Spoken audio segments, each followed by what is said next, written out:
বিষয়টা একটা রাজনৈতিক কর্মী হিসাবে খুবই আনন্দের যে দল আমাকে এই সুযোগ দিয়েছে তৃণমূল কংগ্রেসের পক্ষ থেকে তার প্রতীকে জোড়া ফুল চিহ্নে প্রতীকে নির্বাচনে লড়ার জন্য।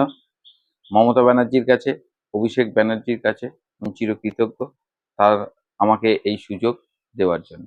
কৃষ্ণনগর উত্তর বিধানসভায় তৃণমূলের একজন প্রার্থী আগে থেকে ছিলেন অভিনব ভট্টাচার্য, তারপরই আপনার নাম। এটা কি কোনো রকম ভাবে রাজনৈতিক ফায়দা তুলবে বিরোধীরা? না, এতে রাজনৈতিক ফায়দা তোলার কিছু নেই। বিরোধীরা খানিকটা চক্রান্ত করে সামান্য যে ধরনের ত্রুটি বিচ্যুতি একটি নমিনেশন পেপারে আমাদের প্রার্থী অভিনব ভট্টাচার্যের ছিল, সেইটাকে হাতিয়ার করে তারা লিখিত আপত্তি জানিয়ে তার নমিনেশন পত্র বাতিলের জন্য চেষ্টা করে। তাই এই চক্রান্ত তারা করেছে ঠিকই, কিন্তু কৃষ্ণনগর উত্তর বিধানসভা কেন্দ্রের মানুষ এই চক্রান্তের প্রতিবাদ করবে আগামী 29শে এপ্রিল তাদের ব্যালটের মাধ্যমে, তাদের ইভিএম এর বোতাম টিপে। মহুয়া মৈত্রর একদম ছায়াসঙ্গী কাছের কর্মী আপনি, অন্য কোনো কাউকে বাদ দিয়ে আপনাকেই দল প্রার্থী করলো।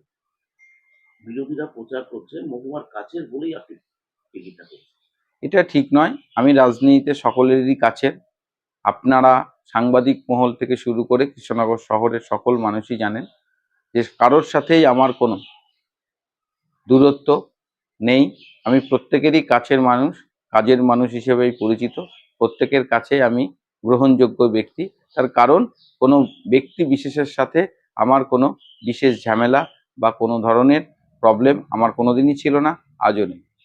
এই প্রার্থী ঘোষণা হওয়ার পরই আপনি বিভিন্ন এলাকায় প্রচারে যাচ্ছেন। এলাকার মানুষ আগে একজনকে দেখেছে, এখন আবার আরেকজনকে দেখছে প্রার্থী। এই বিষয়টা কিভাবে বলবো? এই বিষয়ে এর উত্তর আমাদের নেত্রী মমতা ব্যানার্জি প্রথম দিন থেকেই দিয়েছেন যে 294টা কেন্দ্রেই মমতা ব্যানার্জি আমাদের প্রার্থী, তিনিই প্রার্থী। তাই তার প্রতিনিধি হয়ে আমি মানুষের কাছে যাচ্ছি, এইটুকুই মাত্র। আমাদের প্রার্থী সমস্ত আসনেই মমতা ব্যানার্জি, আমরা তার সৈনিক, তার প্রতিনিধি। আচ্ছা, এই যে আপনি প্রচার সারছেন দিন রাত এক করে, মানুষের কাছে পৌঁছাচ্ছেন, কিভাবে তারা দেখছে আপনাকে, কেমন সাড়া পাচ্ছে? সবে আমি একদিন শুরু করেছি বা দুদিন, হয়তো 1.5 দিন মতন প্রচার করেছি। যেদিনকে এই বিষয়টা সামনে এসছে তারপরের বিকেল বেলাটা আর কালকে সারাদিনটা ঘুরেছি। মানুষের সাড়া আছে, তৃণমূল কংগ্রেসের পাশে মানুষ আছে।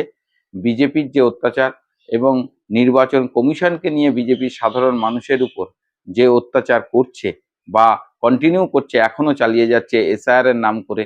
বিজেপি এই যে গ্যাসের সিলিন্ডারের নিয়ে যে সমস্যা সারা বাংলায়, সারা রাজ্যে তৈরি করেছে, তার জন্য মানুষ এদের প্রতি বিরক্ত।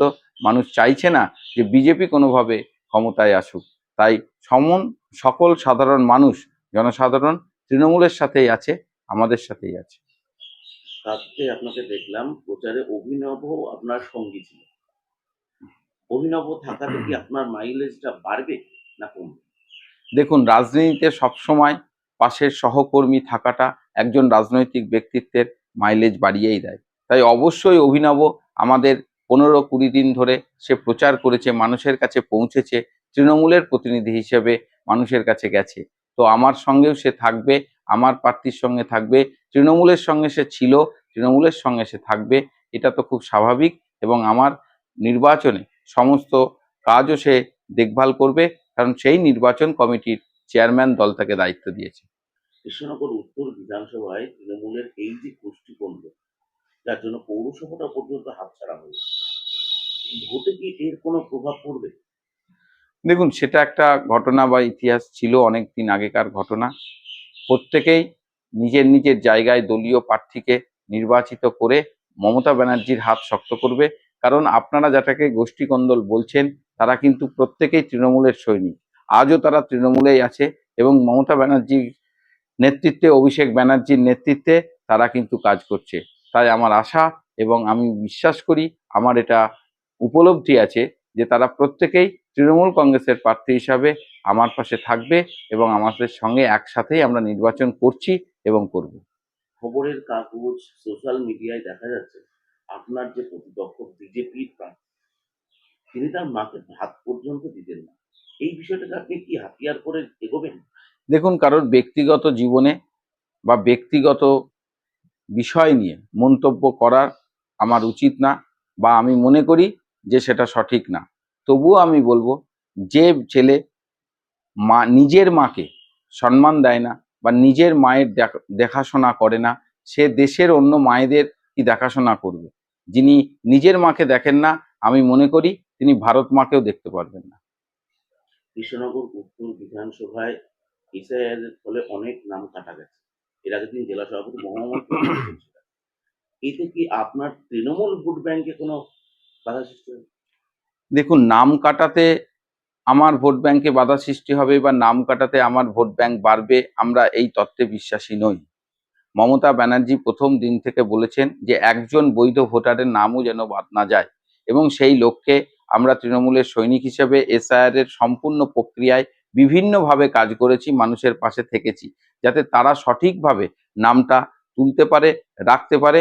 নির্বাচন কমিশন যে প্রচেষ্টা করেছিলেন যে প্রত্যেকের নাম, বৈধ ভোটারের নাম বিভিন্নভাবে বাদ দেওয়ার, এবং যারা মূলত বিজেপিকে ওদের ধারণা অনুযায়ী ভোট দেয় না তাদের নাম বিশেষ করে বাদ দেওয়ার, সেই প্রক্রিয়া তারা করেছে। কিন্তু আমরা এই তত্ত্বে বিশ্বাসী নই।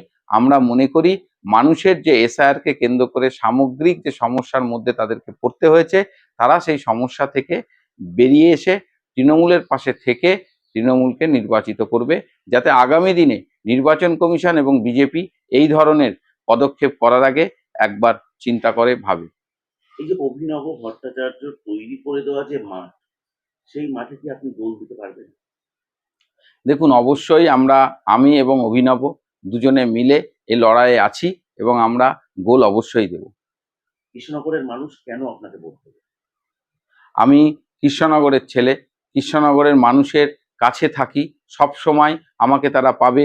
ডাকলে হাঁকলে বললে যে কথাটা বলা হয় সেইভাবেই আমাকে তারা পাবে, তাদের নিজেদের ছেলে করে। বিভিন্ন কর্মসূচিতে, বিভিন্ন প্রয়োজনে মানুষ আমাকে বিগত দিনেও পেয়েছে একজন সাধারণ কর্মী হিসাবে, আজও তারা আমাকে পাবে। একদম শেষ প্রশ্ন, সোমনাথ দত্ত একটা ব্র্যান্ড, কি বলবেন? সোমনাথ দত্ত কোনো ব্র্যান্ড না, ব্র্যান্ড তৃণমূল কংগ্রেস, ব্র্যান্ড মমতা ব্যানার্জি, অভিষেক ব্যানার্জি। আমরা সেই দলের সৈনিক। সৈনিক হিসেবে আমি এই মাঠে নেমেছি, এই যুদ্ধের অবতীর্ণ হয়েছি। আশা করছি কৃষ্ণনগরের মানুষ আমাকে সম্পূর্ণভাবে সমর্থন করবে, আমাকে নির্বাচিত করবে তাদের নির্বাচিত প্রতিনিধি হিসেবে।